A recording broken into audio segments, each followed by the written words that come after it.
So this video is going to show you how to use Google Classroom to differentiate learning. We're going to show you how to set it up using Google Groups. So the first thing that you need to do is visit Google Groups, which you can find at groups.google.com. You can see the URL up here. And then we're going to create a group. Now we're going to create a group for each subgroup that we want within a class. So I'm going to go with a biology class, biology, let's call this 400, and then I'm going to have group 1. So this is my biology 400 class, and within this class, this is my first group of students that I have. So I want to send out two different differentiated assignments to my groups.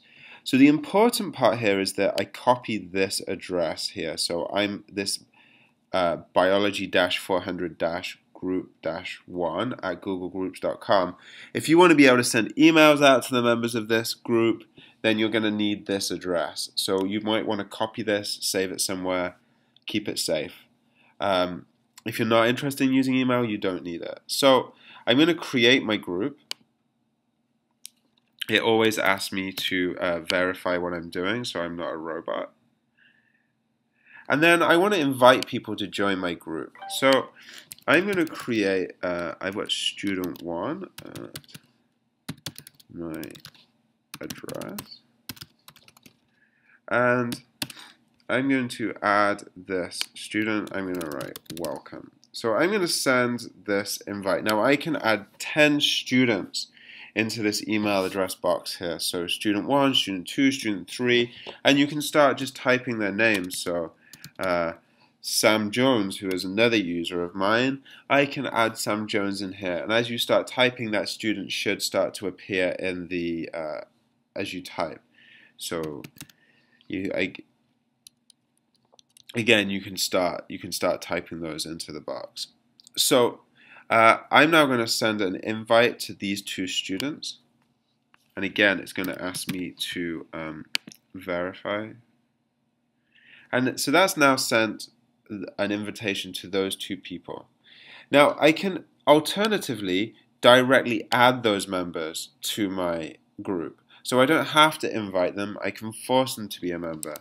So student 1 at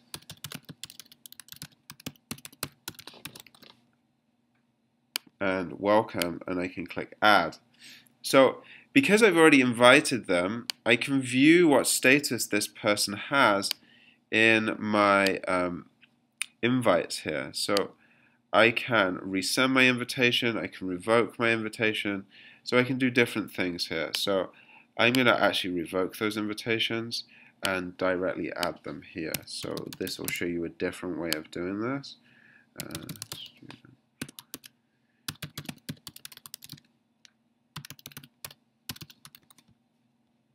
So add. So now I've added these members directly to my group. So that's the difference between a member being invited, they'll get an email inviting them, and a member being directly added. So that's here, directly add or invite. So you have to be careful as to which one you're going to use. So we click done. And what I'm going to do is I'm going to go back to my groups. I'm going to create another group. So I'm going to create biology 400 group 2. So what I do now is I create this group, and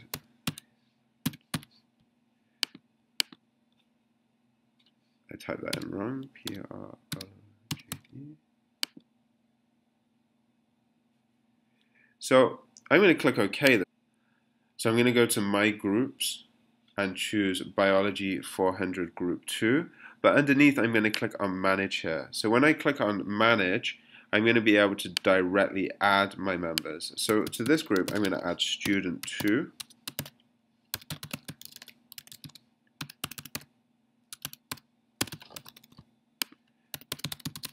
You have to type a welcome message.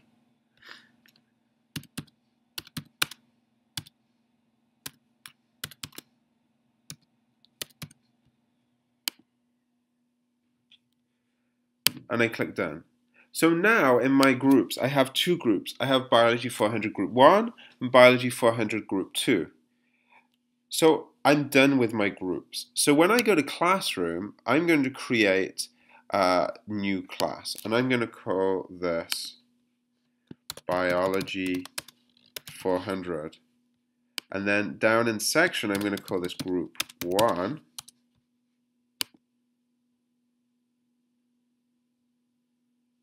And it's going to create my group.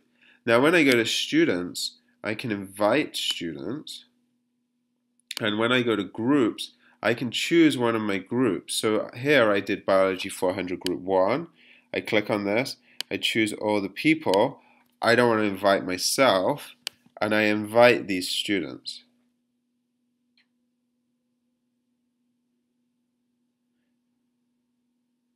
So once it updates, it's going to give me the fact that these students have been invited. So when these students log into Google Classroom, they're going to see that they are able to join these groups. They're not going to need to use the class code which are given here. So what I'm going to do, because I want to be able to create different assignments, is I'm going to go home, and I'm going to add another class. But actually this class is also going to be Biology 400, and this is going to be Group 2.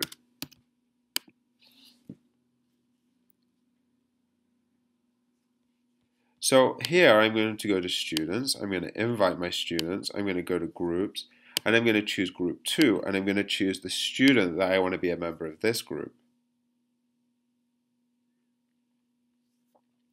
So again, it's going to invite these students. I don't necessarily have to use my class code, but I could if I wanted to. So now if I go to my stream, if I want to share an announcement with both of my groups, so welcome to biology, and I click on the little down arrow here, I can also choose to share this with my other group. So I don't have to post things in different classes or different groups. I can manage everything from one group and post announcements to all my groups. So I can attach a file from Drive, I can add an attachment, I can add a YouTube video or a link. So I'm going to click Post. And in this class, it's now going to say Welcome to Biology. And in the Group 1, it's also going to say Welcome to Biology. But when we want to differentiate with an assignment, instead of choosing both groups for the assignment here, I can just choose for Group 1, so Review for Test. So Group 1, I'm going to give them Review for Test. And then in Group 2, I can go to Assignment, Review for Test. Please use the attached list of topics and the review template to revise for the upcoming test. So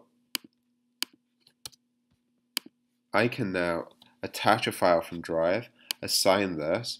The students in Group 2 are going to get more of a scaffold to follow, whereas my students in Group 1 are going to be able to complete this more independently. Now let's say I want to create an assignment that I'm going to give to both groups. It's the same thing. So test, complete the attached test and submit the form. I include a link to a Google form. I assign my test. Now I've got test in this group, but I've also got in my other group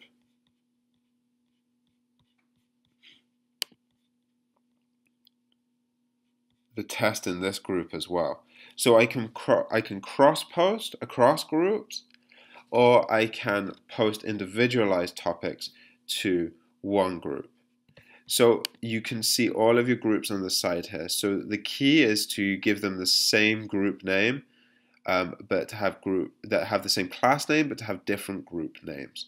So that's a little tip on how to differentiate learning using Google Classroom. Hope you've enjoyed the video. Enjoy.